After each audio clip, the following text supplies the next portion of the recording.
విశాఖలో tech revolution start అయిపోయింది అని చెప్పవచ్చు. గతంలో ఆసియాలో ఎక్కడా లేని డేటా సెంటర్ మన ఆంధ్రప్రదేశ్లో విశాఖలో రాబోతుంది. కేవలం అక్కడ ఉన్న గవర్నమెంట్ తీసుకున్న నిర్ణయాల వల్లే ఇది పాసిబుల్ అయింది. గతంలో హైటెక్ సిటీ హైదరాబాద్ కావచ్చు, ఈరోజు విశాఖ హబ్ కావచ్చు, ఈ రెండు కూడా సాధ్యమయ్యాయి. గూగుల్, టీసీఎస్, మైక్రోసాఫ్ట్ దిగ్గజ కంపెనీలు పెట్టుబడులు పెట్టడానికి ఆసక్తి చూపిస్తున్నాయి.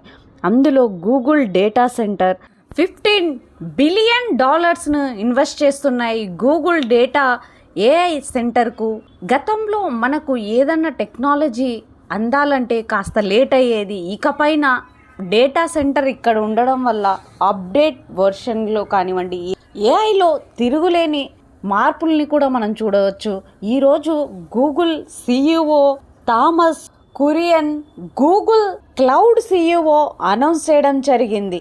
అలానే ఈరోజు మీటింగ్లో సిఇఓ మన రాష్ట్ర ముఖ్యమంత్రి నారా చంద్రబాబు నాయుడు గారు, అలానే కేంద్ర ఆర్థిక శాఖ మంత్రి నిర్మలా సీతారామన్ గారు, వివిధ పొజిషన్లో ఉన్న వాళ్ళు కూడా ఈరోజు మీటింగ్లో అటెండ్ కావడం జరిగింది. ఎటువంటి కంపెనీలు వైజాగ్ రాబోతున్నాయి, టీసీఎస్ కానివ్వండి, మెటా కానివ్వండి, స్పిన్ కానివ్వండి, ఈ గూగుల్ క్లౌడ్ బేస్డ్ ఏదైతే రెవల్యూషన్గా ఈ ఏఐలో ఇన్వెస్ట్ చేస్తున్నారు, దీనికి అనుసంధానం చేసుకొని ఎయిర్టెల్ కూడా పనిచేయబోతుందని తెలుస్తూ ఉంది. ఇంకా డేటా స్పీడ్ కానివ్వండి, నెక్స్ట్ వచ్చే మార్పులన్నిటినీ కూడా మనం చూడాల్సింది ఉంది. 2029 నాటికి విశాఖలో పూర్తి స్థాయిగా గూగుల్ డేటా సెంటర్ స్టార్ట్ అవుతుంది. సుమారుగా 88,628 కోట్ల పెట్టుబడులతో విశాఖపట్నం కొత్త వైభవాన్ని సంతరించుకుంది.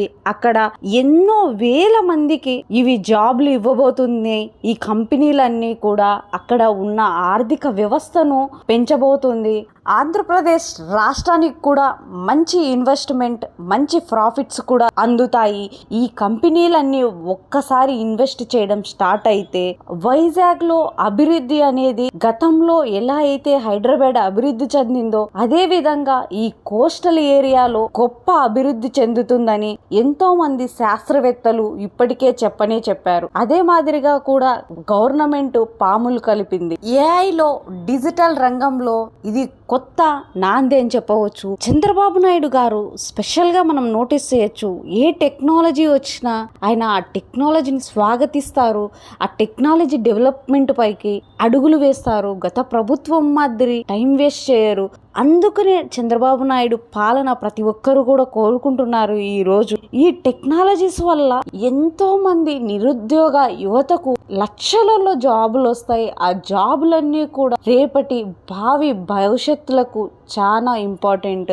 ఒక్కసారి ఈ వైజాగ్ లాంటి సిటీలు ఒక ఐటీ హబ్ అయిపోతే ఎన్నో వేల పెట్టుబడులు, ఎన్నో కంపెనీలు ఇప్పటికే వైజాగ్ వైపు చూస్తూ ఉన్నాయి. అక్కడ ఉన్న ల్యాండ్ కానివ్వండి, అక్కడ ఉన్న మెటీరియల్, సాయిల్ కానివ్వండి, ఎవ్రీథింగ్ వాల్యుబుల్ అవుతుంది. నెక్స్ట్ వచ్చే 10 సంవత్సరాలలో బెస్ట్ ప్లేస్ ఎక్కడ అంటే హైదరాబాద్ వదిలేసి కూడా అక్కడికి వెళ్ళే పరిస్థితులు కూడా మనం చూసుకోవచ్చు. నెక్స్ట్ కంపెనీస్ కానివ్వండి, అన్ని గవర్నమెంట్ సపోర్ట్ అలా కరెక్ట్ గా ఇచ్చిందనుకోండి, చిన్న కంపెనీలు కూడా వైజాగ్ వెళ్ళి వాళ్ళ అభివృద్ధి అక్కడ ఇన్వెస్ట్ చేసే ఛాన్సెస్ ఎక్కువ ఉంది. ఇప్పటి వరకు కూడా ఆంధ్రప్రదేశ్లో ఉన్న ప్రజలందరూ కూడా హైదరాబాద్కి వచ్చి వర్క్ చేసి ఇక్కడ చాలా కష్టపడుతూ ఉన్నారు. అటువంటి వాళ్ళకందరికి కూడా సొంత రాష్ట్రంలో పనిచేసే ఛాన్స్ కూడా వస్తుంది. గూగుల్ క్లౌడ్ సిఇఓ ఏం అనౌన్స్ చేశారంటే ఇక్కడి నుంచి ఇంకా 15 దేశాలకు సబ్ కేబుల్ని డేటాను మేము ట్రాన్స్ఫర్ చేస్తాం.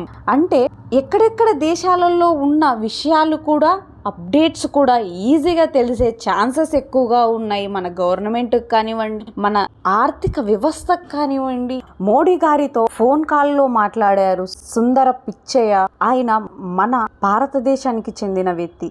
ఆయన ఈరోజు పవర్ఫుల్ టెక్నాలజీస్ ఇక్కడ స్థాపించడానికి చాలా కీలకమైన విషయాల గురించి నరేంద్ర మోడీ గారితో మాట్లాడడం జరిగింది. చాలా పవర్ఫుల్ టెక్నాలజీస్ పైన, ఆర్టిఫిషియల్ ఇంటెలిజెన్స్ని మన భారతదేశానికి మొత్తం మొత్తము కూడా అందించడమే main agenda. International subsea gateway ఇంధన మౌలిక సదుపాయాలు ఉండే ఛాన్సెస్ ఎక్కువగా ఉన్నాయని ఆయన సుందర్ పిచ్చయ్య చెప్పడం జరిగింది. దేశాలకు లక్షల కోట్ల పెట్టుబడులు వెల్లువెత్తుతున్నాయి. చాలా కంపెనీలు కూడా ఇప్పటికే ఇంట్రెస్ట్ చూపిస్తున్నాయి ఆంధ్రప్రదేశ్ లో పెట్టుబడి పెట్టడానికి అనేది కూడా మెయిన్ గా చెప్తున్నారు. సిఫీ మన అందరికీ తెలుసు, ఇది ఒక పెద్ద కంపెనీ అని. 50 మెగావాట్ల ఐటీ టెక్నాలజీని ఈరోజు నిర్మాణం చేస్తుంది.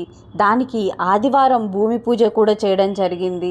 దీనివల్ల డేటా సెంటర్స్ వల్ల ఎక్కడున్నాయి భారతదేశంలో అంటే అందరికీ ఒకే ఒక పేరు గుర్తొస్తుంది, అది విశాఖపట్నం. విశాఖపట్నంలో ఆంధ్రప్రదేశ్కు చాలా డబ్బులు తీసుకురాబోతుంది, ఎకానమీ చేంజ్ చేయబోతుంది. సిఫీ కంపెనీ 17,000 కోట్లు పెట్టుబడులు పెడుతుంది. అది 2 దశలుగా పెడుతుంది.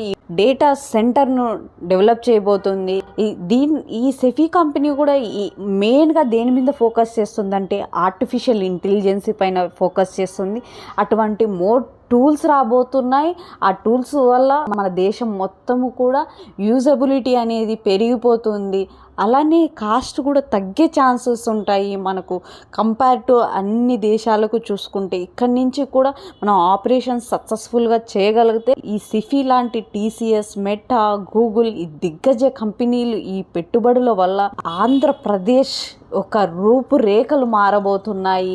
దీనిపైన మీ అభిప్రాయం ఏమిటో కూడా కామెంట్ రూపంలో తెలపండి. భారత్ బాధ్యత ఛానల్ని సబ్స్క్రైబ్ చేసుకోండి. ధన్యవాదాలు.